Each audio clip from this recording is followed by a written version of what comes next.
Ele pode ser ácido, versátil, irreverente, pode trazer também grandes e inteligentíssimas sacadas políticas, críticas à nossa sociedade, à religião, a tudo. Mas dependendo de quem ou como, pode ser desde uma grande sacada até algo muito inconveniente. Eu não estou falando do nosso convidado, mas poderia.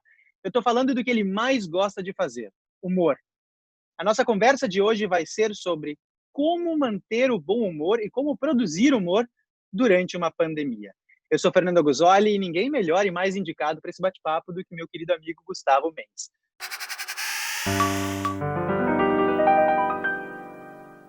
E aí, Gustavo, tudo bem? Onde é que você está nesse momento?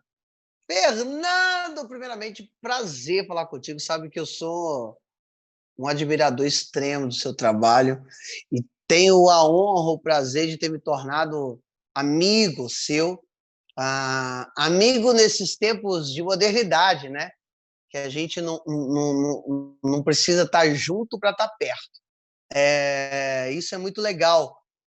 Eu estou no Rio de Janeiro, eu sou mineiro, moro em Minas Gerais, mas estou no Rio de Janeiro, preparei um aparato aqui, mais ou menos, botei um fundo. Eu queria fazer um fundo com livros, para que eu parecesse mais culto. Mas eu não tinha, então eu juntei numa prateleira todos os DVDs que eu tinha, que pode ser que dê uma impressão para quem está vendo que sejam livros, mas são DVDs. Entendeu? Tô no Rio de Janeiro aqui e estou muito feliz de estar falando contigo. Ah, querido. Mas me diz, agora você está falando sobre os livros, sobre os DVDs. Você, antes da pandemia, já lotava teatros, é um campo que tu domina muito bem. E você já dominava também algumas plataformas como o YouTube. Mas eu percebi que você ficou mais ativo ainda no Instagram. E eu quero que tu fale um pouquinho sobre como você migrou para outras plataformas e qual foi a tua percepção, a perspectiva da pandemia no teu trabalho. Bom, ela tem dois motivos principais, para ser bem sucinto.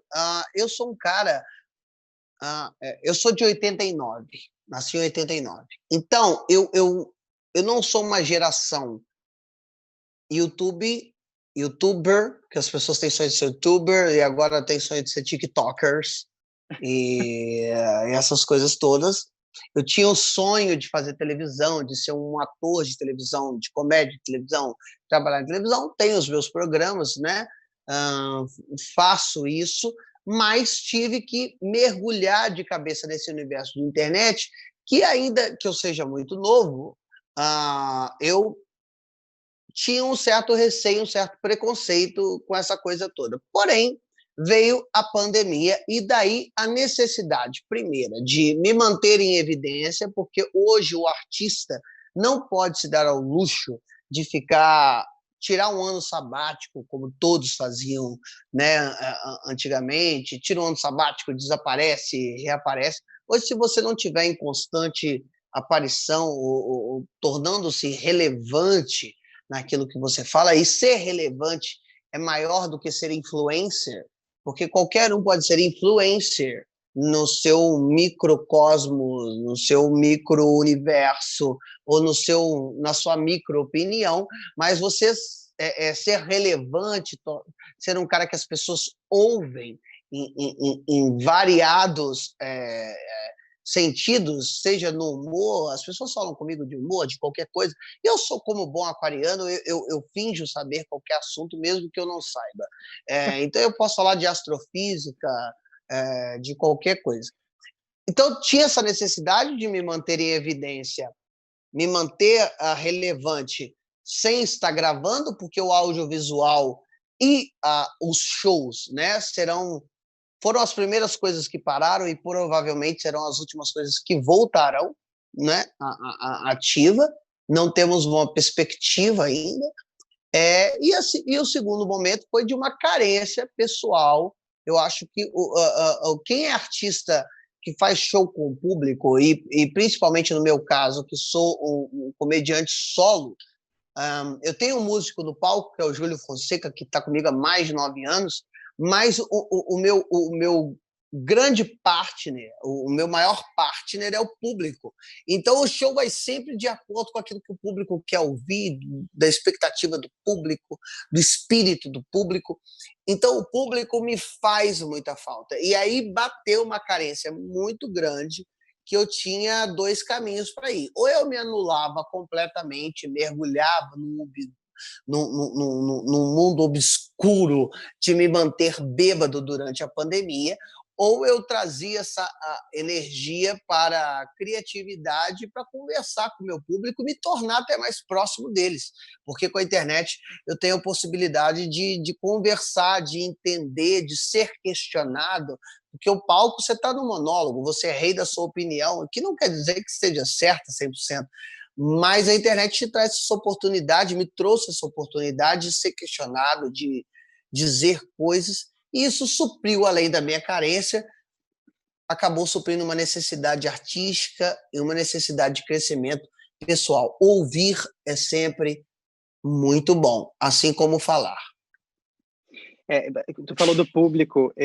Assim que eu comecei as postagens sobre a minha voz, sobre o nosso cotidiano na internet, e para quem não sabe, eu comecei postando o nosso dia a dia com o Alzheimer, então as postagens partiam do princípio de que existia uma doença, só que as postagens eram positivas, eram postagens que mostravam bom humor. Porque quando você começou a postar, a sua avó estava no período engraçado, entre aspas, a doença ainda, que dava para se divertir. Ou não? Qual período estava? Isso muda muito de pessoa para pessoa. Cada pessoa vai manifestar uma doença diferente, com mais fatores comportamentais. Então, algumas pessoas vão ser um pouco mais agressivas durante o diagnóstico do Alzheimer, outras vão ser um pouco mais carinhosas. Isso varia muito. A minha avó, ela ficou mais carinhosa com a doença. Ela já era muito carinhosa com o neto, mas com a filha, por exemplo, ela era uma pessoa muito fria antes do diagnóstico. Então, ela ficou mais aberta, ela achava graça de tudo. E eu comecei a compartilhar um pouco desse dia a dia, desse cotidiano, nas redes sociais. Mas eu te confesso que no início eu tinha uma coisa que me segurava um pouco, que era a culpa. A culpa de estar compartilhando o lado positivo de uma desgraça, de uma doença, né? De uma doença que não tinha cura, que não tem ainda cura, e que trouxe tanto sofrimento, tanto para minha família quanto para outras tantas. Então eu senti essa culpa de fazer humor. Peraí, você teve esse momento, porque assim, hoje, para quem te assiste, e para mim, eu conheci primeiro o seu trabalho antes de te conhecer, foi um alívio imenso, porque minha avó teve Alzheimer, minha bisavó teve Alzheimer, e eu falo porque ela houve o período de início de diagnóstico, ela foi extremamente engraçada e extremamente sexual. Ela se apaixonou por mim, mas aí ela não podia me dar mole, porque o marido ia chegar, e o marido dela tinha falecido há 50 anos, mas ela estava muito sensual, e ela me dava olhares sensuais, e depois lembrava que era minha bisavó, e foi um período engraçado, até que desse período engraçado, ela caminhou para um período de definhar, que foi o período que ela parou de andar, e que aí ficou, não falava mais, não queria se alimentar, precisava de ajuda para o banheiro, etc. e tal. Eu aproveitei com muito bom humor isso e me senti culpado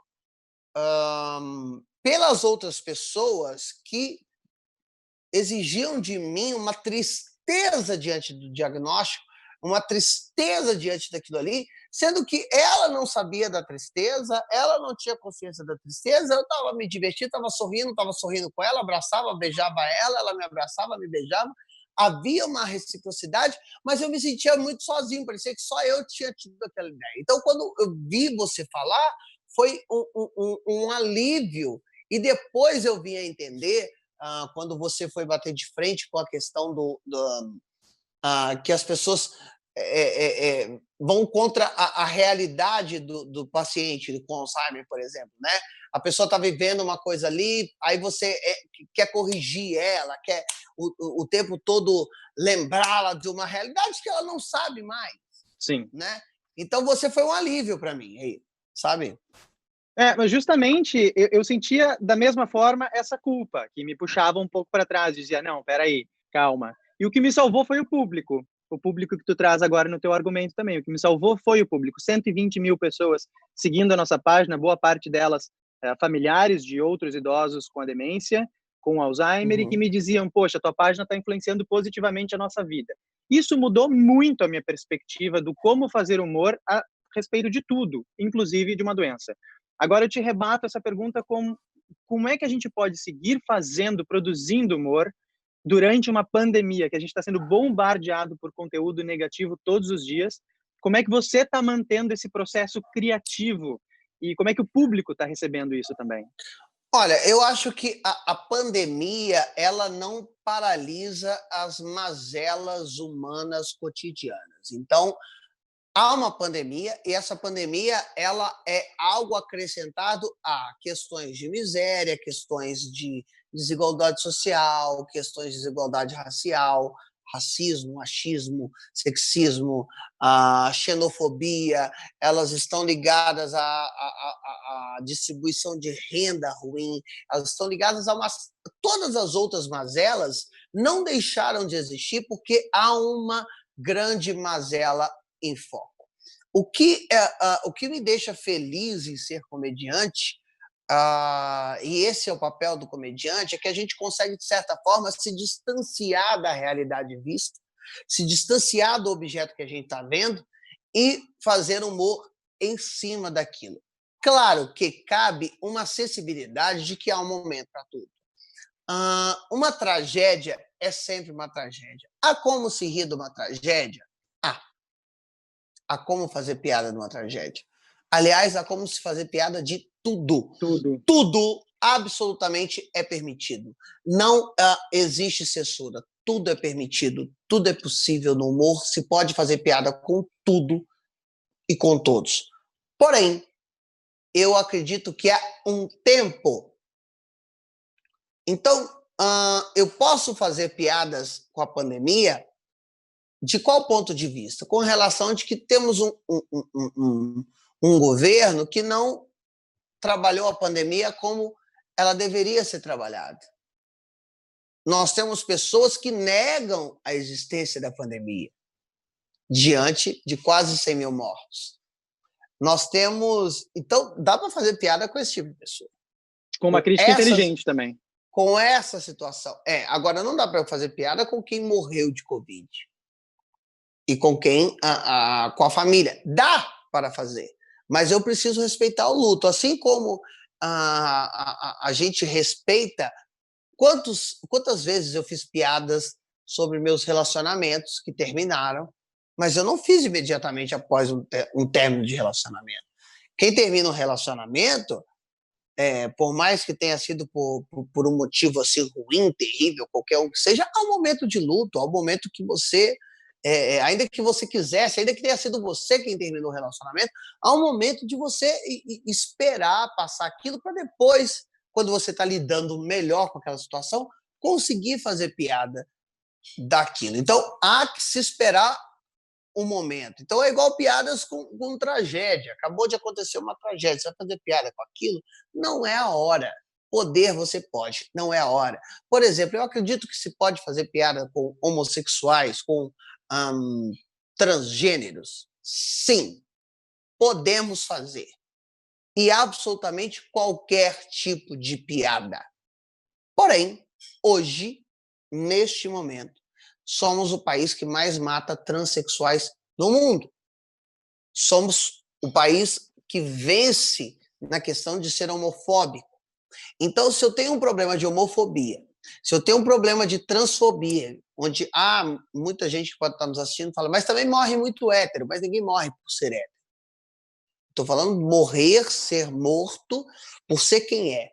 Por ser trans, por ser gay. Nós somos um país cuja as senzalas foram substituídas pela cadeia, né? Onde 75% da população carcerária é negra, e sem direito a um juízo, sem direito a um advogado decente, sem direito a um processo que, no mínimo, eu vi um garoto que foi preso com 8 gramas de maconha e morreu de Covid dentro de uma cadeia, Como diria a música do Rapa, todo camburão tem um pouco de navio negreiro.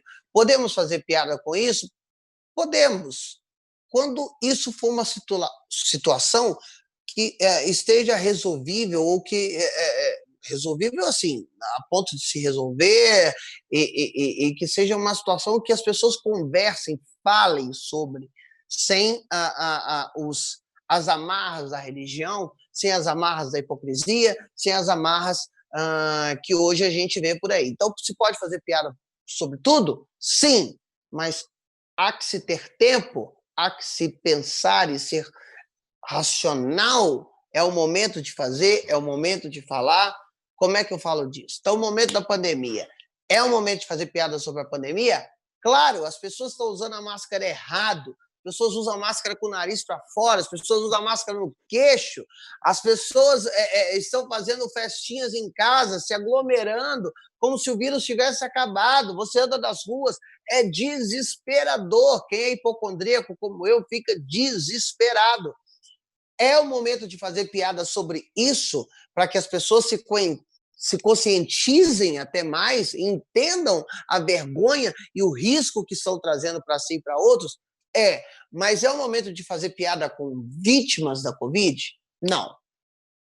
Então é basicamente essa diferença.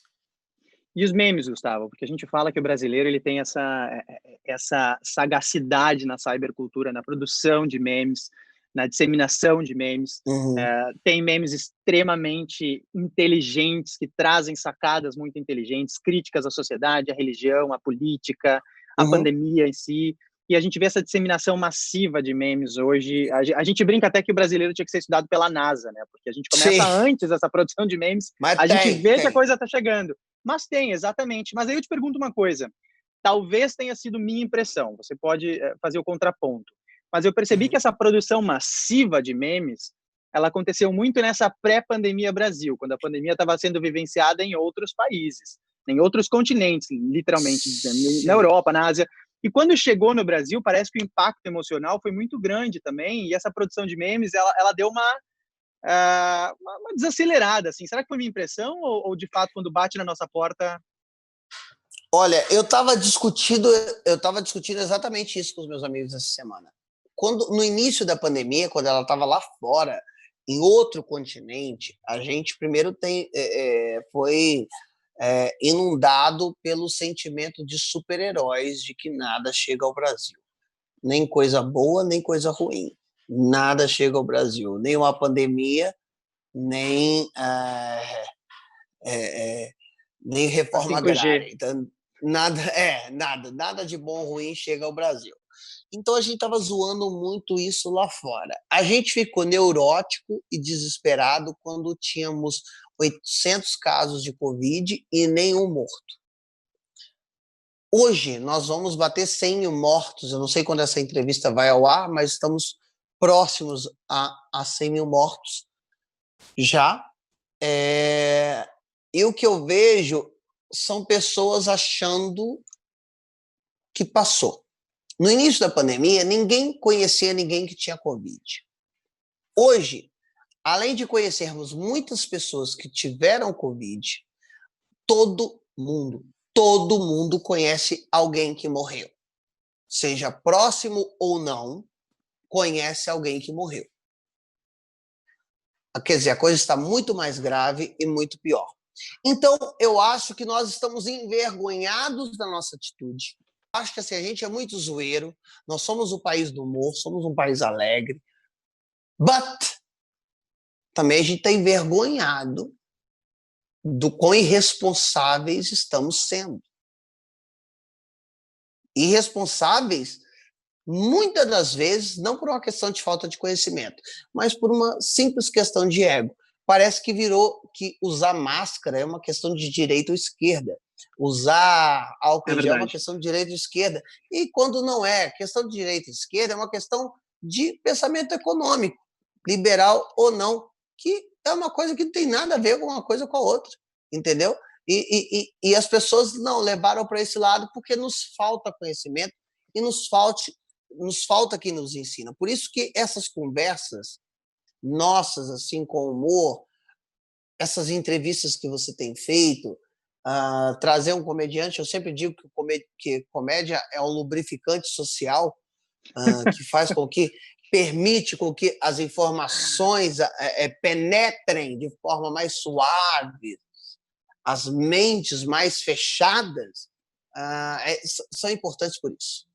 Mas aí essa tua analogia do lubrificante, eu aprendi bastante durante a pandemia da Covid-19, que o humor, especialmente os memes, eles têm um grande papel também na informação que é passada para a população, para diferentes camadas da população, faixas etárias e camadas sociais.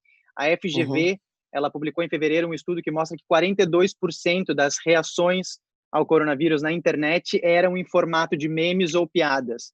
Ou seja, a Covid-19 estava sendo discutida, mas também com bom humor.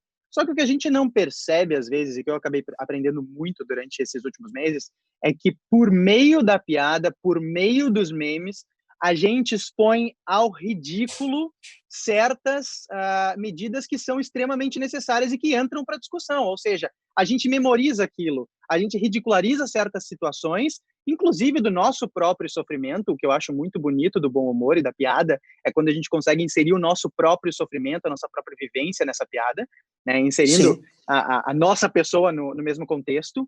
E a gente começou a falar sobre o uso das máscaras, você mesmo mencionou agora, sobre o uso das máscaras, sobre o isolamento social, sobre o distanciamento, sobre outras medidas que estão sendo politizadas de várias formas possíveis. Através dos memes, a gente trouxe essas conversas para a mesa, a gente falou sobre esses assuntos, e os memes, eles são uma forma muito facilitada de comunicar uma informação, né? Você consegue traduzir mais fácil, mais dinâmico, e se você consegue traduzir mais fácil. Queria que você falasse um pouco também sobre a questão dos memes e das piadas serem também forma de comunicação. A gente vive o momento da rapidez, né? Nós não temos paciência para nada mais. Tudo tem um certo tempo.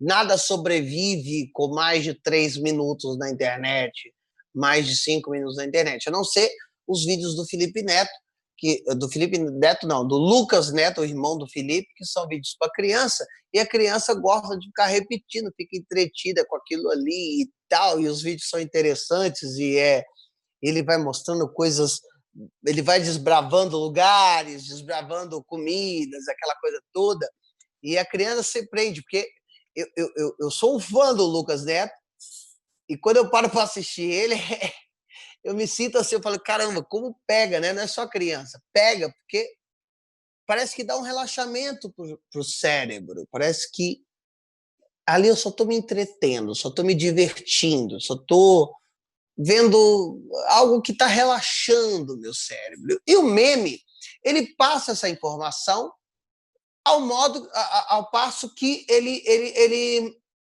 não queima muitos neurônios. Ele é rápido. Isso é perigoso.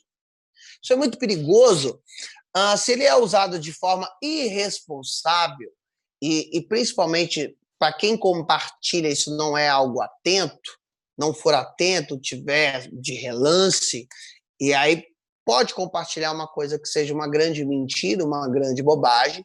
Aí eu estava numa mesa com minha assessora financeira, a mãe dela e um amigo, minha mãe, e eles estavam, a gente estava falando sobre a pandemia e tudo, e eles estavam tão malucos com informações erradas de memes que estavam vendo, que disseram a seguinte frase: se eu tiver Covid e tiver que ir para respirador, eu não quero, porque não está tendo cloroquina, que eles estão proibindo, que é o que salva.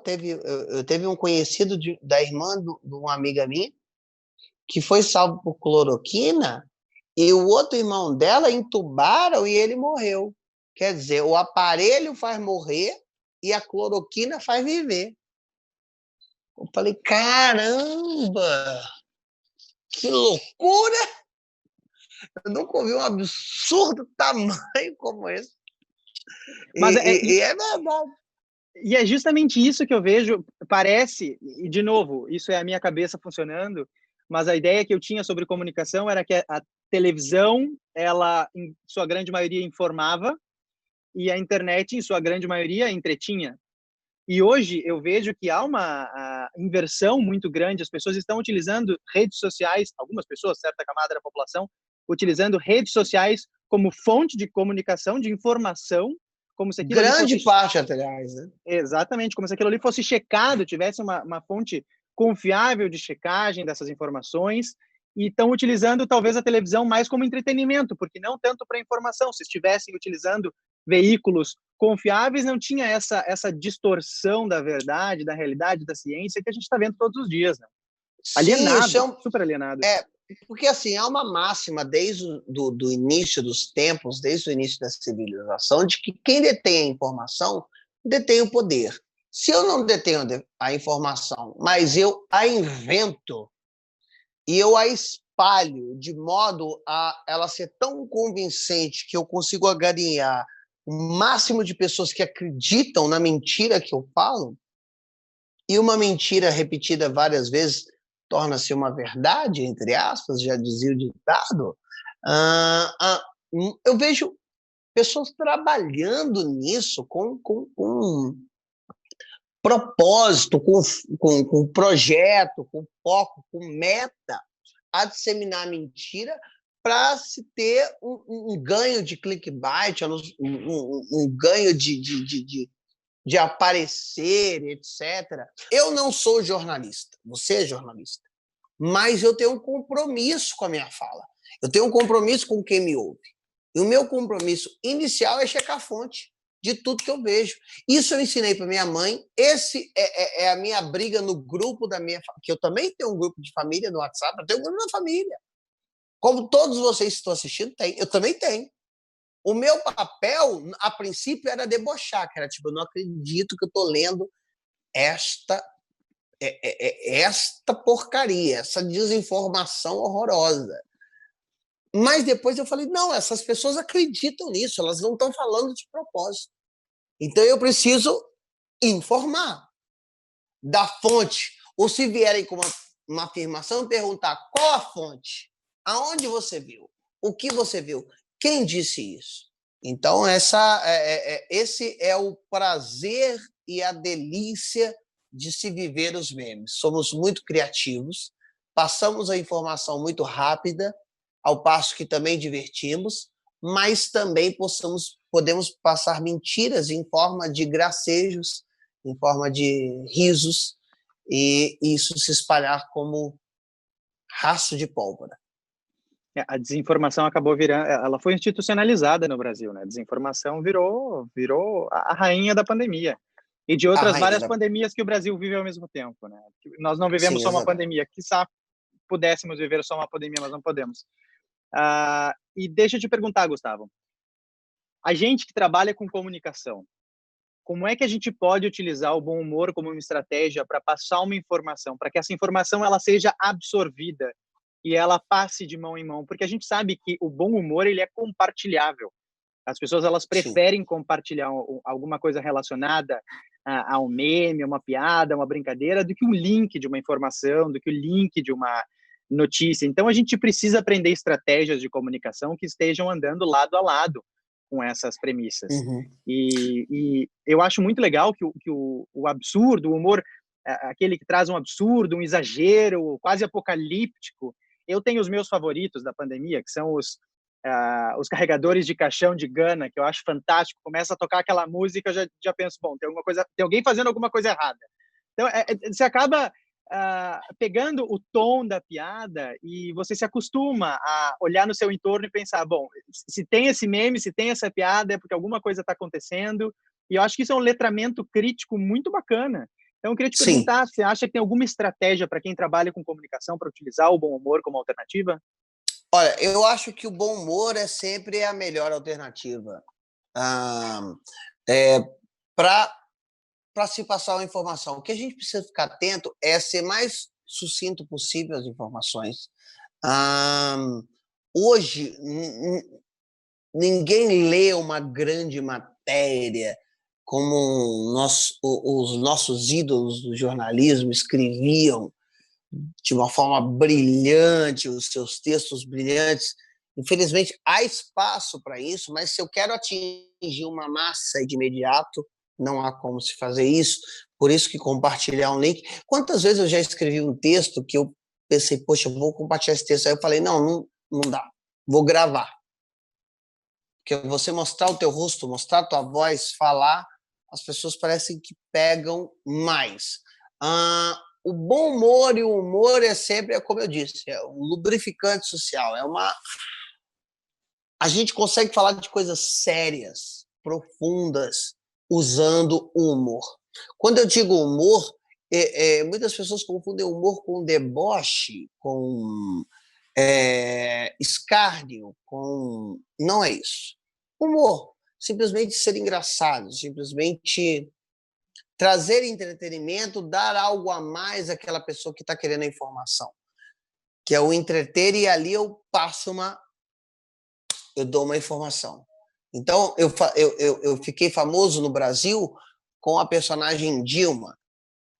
Eu tinha um personagem engraçado, uma característica engraçada, mas dentro daquilo que eu fazia, eu criticava o governo, e era crítica dura, e etc, etc. Depois fiz isso com o Temer. Não sabia imitar o Temer, então eu fazia a Marcela Temer, e era muito engraçado, porque eu não queria imitar o Temer, porque eu não gostava do Temer, e toda imitação traz simpatia para o imitado. Você acha que o bom humor, durante o que a gente está vivendo, é também uma forma de autocuidado? O bom humor é, para mim, o primeiro cuidado. O primeiro grande... Olha, se eu pudesse dizer para quem está assistindo, qual é o primeiro grande cuidado interno, fora álcool em gel, máscara, distanciamento social, há uma coisa que não se fala, que é a questão interna. O primeiro grande cuidado é a mente. Porque eu dei uma surtada na quarentena. Não sei quem está assistindo. Você deu, é? Não sei, dei total. No início da quarentena, surtei muito. Bebi além da conta. E você não bebe, né? Bebi muito. Eu bebo muito pouco, eu não aguento beber, porque eu sou bariátrico. E eu fui além, me esforcei, quer dizer, passei muito mal. Gosto de um vinhozinho, gosto de uma cerveja, mas eu estava bebendo demais, em excesso, por conta da pandemia. Isso me gerou muitas angústias, uma depressão horrorosa, uma ansiedade terrível. E o humor, mais uma vez, me salvou. O humor é a arma que nós temos, e todo mundo tem humor dentro de si. Até aquela pessoa mais carrancuda, mais séria, mais sisuda, se você for conversar com ela, há humor ali. Há N tipos de humor. Sem humor não dá para viver. Sem humor não dá para manter o relacionamento. Muitas pessoas se separaram na pandemia. Muitos casais se separaram. Por quê? Porque tiveram que conviver um com o outro e viver o tempo todo sem ter aquela folga do trabalho, de um sair para o trabalho, o outro voltar, e aquela coisa, o tempo todo, e passaram a levar com seriedade algo que é para ser romântico, alegre, gostoso. Sabe que eu brinquei com amigos esses tempos que eu me divorciei de mim mesmo durante a pandemia. Eu acabei me apaixonando por mim outra vez. Entrei em um relacionamento sério por mim outra vez. Exatamente, eu me divorciei comigo no início da pandemia. Não, isso eu estou te falando que foi a minha última conversa em terapia semana passada. Eu estou saindo da gravação agora, indo para terapia online, que eu falei, eu me divorciei de mim, me reencontrei comigo, me apaixonei por mim, comecei a me namorar e agora estou num relacionamento aberto com possibilidades de namorar de outras pessoas. Mas, em primeiro lugar, eu tenho a mim. O primeiro do relacionamento sou eu. Outras pessoas que venham depois de mim. Porque eu tenho me amado, me conhecido, e aproveitando, já que não tem para onde você correr muito na pandemia, se conhecer, autoconhecimento, fazer outras coisas que você não fazia, descobrir outras coisas que você não conhecia, e também não se cobrar, né? Se divertir. Quantas pessoas estão sofrendo porque se cobram? Eu não aprendi um idioma novo, eu não li tantos livros, eu não Nem me fiz fala. tais coisas. Nossa, não, eu não fiz nada. Sabe quantos livros eu li dessa pandemia? Nenhum. Essa cobrança, né? É tão dura. Eu não li nenhum e comprei um monte. Eu gastei um dinheiro comprando livro. Não, mas não li nenhum e não estou me cobrando por isso. Fantástico. Mas voltei a escrever. Sem me cobrar, sem querer, estava escrevendo. Eu escrevi 3 séries novas, escrevi 2 filmes. Porque acabou a pandemia também, preciso ganhar dinheiro, né? Então, já tem 3 projetos de séries para TV e 2 filmes engatilhados para começar a fazer logo, né? Voltei a escrever, que é uma coisa que eu gostava, ouvir música, que há muito tempo eu não parava para ouvir uma música, prestar atenção na letra, me comover com uma letra, chorar com um filme. Tenho feito isso, mas nada de cobrança, nada porque é o que você tem que fazer. Não, você não tem que fazer nada. Você tem que viver. A única coisa que você tem que fazer é, primeiro, cuidar da sua segurança e cuidar da segurança de quem você ama, dos seus familiares idosos, das pessoas à sua volta. Então, se proteger não é um ato pessoal, simplesmente, é um ato social, é um ato de comunidade, é pensar no outro, é amar o outro, né? Então, isso você tem que fazer. De resto, você não tem obrigação de nada. Faça o que te der prazer, o que te der vontade. Que é justamente essa forma de autocuidado, né? E o bom humor... O que não inclui contatos do Tinder, porque não é o momento de conhecer Como ninguém não? e se encontrar com ninguém. Claro que não. Estamos em Mas dá pra pandemia, gente ir criando a lista, mas dá pra gente ir criando a pode ir reserva. conversando, sim, pode ter. Não dá para marcar encontro, não faça essa besteira, você que está assistindo, de marcar encontro na pandemia, que você vai se lascar. Mas já vai criando a listinha, porque eu Claro, senti essa dura é igual crítica a mim, a eu não minha escrevi. pandemia. Não, mas eu não escrevi 3 séries e 2 filmes, porque assim que acabar a pandemia eu preciso voltar a trabalhar. A mesma coisa A vale para mesma quem coisa. tem Tinder. Você vai ali contar, mas quando acabar a pandemia, você já tem ali. E até mais fácil, porque você tem tempo de selecionar melhor quem você quiser ou não. Fazer um gerenciamento das opções, né? Para quem tem opções, o que não seria meu caso. Mas, Gustavo, fazendo justamente isso, do se incluir na piada, se incluir no meme, da brincadeira, eu acho tão bonito quando a gente consegue reconhecer a vulnerabilidade, a nossa própria vulnerabilidade, e ao fazer uma piada, um meme, a gente vê que a pessoa coloca uma frase lá em cima ao compartilhar, minha vida, 100% eu, todinho eu. Eu acho tão legal quando as pessoas podem fazer essas brincadeiras com as emoções que a gente está vivendo coletivamente, né? Com esse pânico, com esse medo, com a perda do controle que a gente tinha sobre nossos planos. E a gente joga essas piadas para o mundo, para a internet, e a gente se inclui, a gente ri da gente. Não, isso aconteceu muito porque nós vivemos, de certa forma, a eminência da morte coletiva, né? Luto E social. quando você vive a eminência da morte, eu acho que qualquer bobagem, seja ela moral, seja ela eu evitar de falar certas coisas, eu evitar de viver certas coisas, eu mentir para mim mesmo, eu mentir aos meus desejos, os meus gostos, por uma questão social, seja ela qual for, elas caem por terra, porque estamos todos vivendo a verdade é que nascemos vivendo a iminência da morte, mas ela não fica tão clara até que chegue uma tragédia como essa. Então a gente passa a rir de nós mesmos, a gente passa a ser mais solto, mais livre, mais leve, porque dane-se o que o outro vai pensar, a gente vai morrer. Dane-se se eu não posso comer carboidrato depois das 6.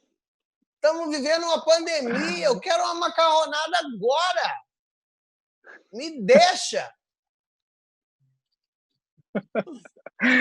Você está traduzindo a minha pandemia, mas tudo bem. Bora lá. Aí, de volta, a esse se empoderar do sofrimento, se empoderar da vulnerabilidade. Eu acho que, para mim, pelo menos durante esses primeiros meses da pandemia, quando eu vivi o meu inferno na Terra relacionado à Covid-19, parecia que cada vez que eu postava uma brincadeira, uma piada, e eu me incluía naquele contexto, que eu estava as rédeas do desafio. Parecia que eu estava rindo daquilo e dizendo, essa é a minha vida e eu vou fazer piada sim. Então, tu não tá Isso me não me destruindo por domina. dentro, eu tô te expondo.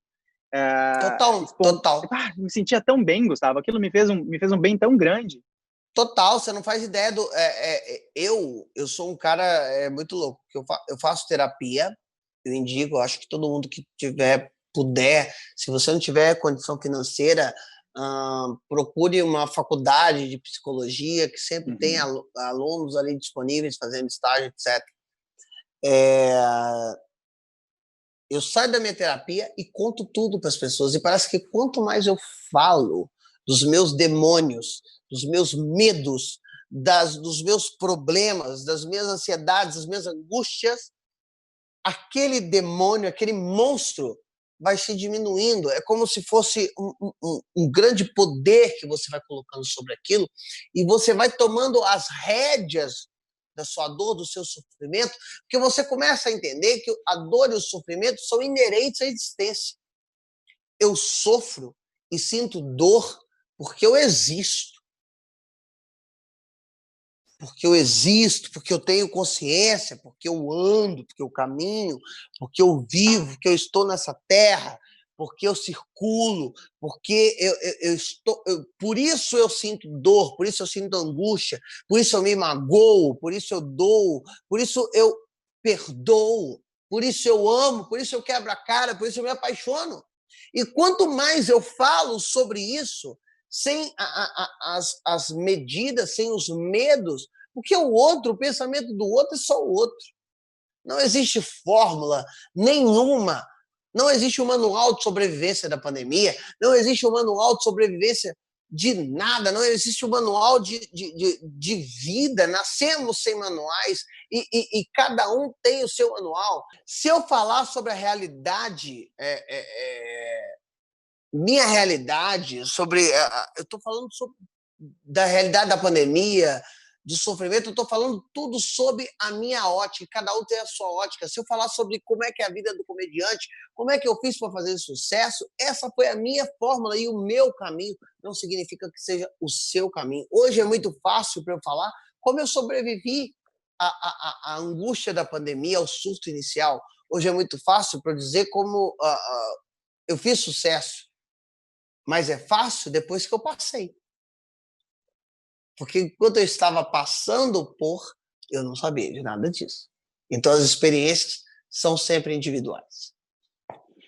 Gustavo, nós temos, é claro que em níveis muito diferentes, carreiras gregárias, assim como nas palestras, eu estou em contato com o público, com as famílias que vivenciam o mesmo desafio que eu vivenciei ao lado da minha avó.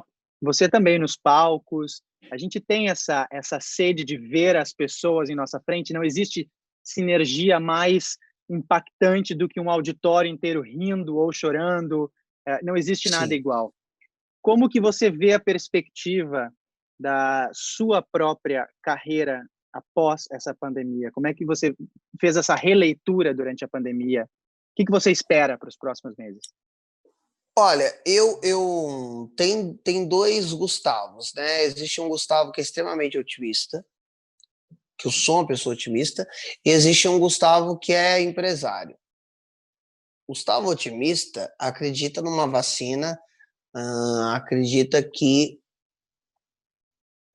haverá uma vacina que fará com que a vida volte ao novo normal, porque eu acho que o uso de máscaras deveria ser mantido forever, porque deixa você pelo menos 60% mais bonito, sempre. Acaba com o problema de mau hálito.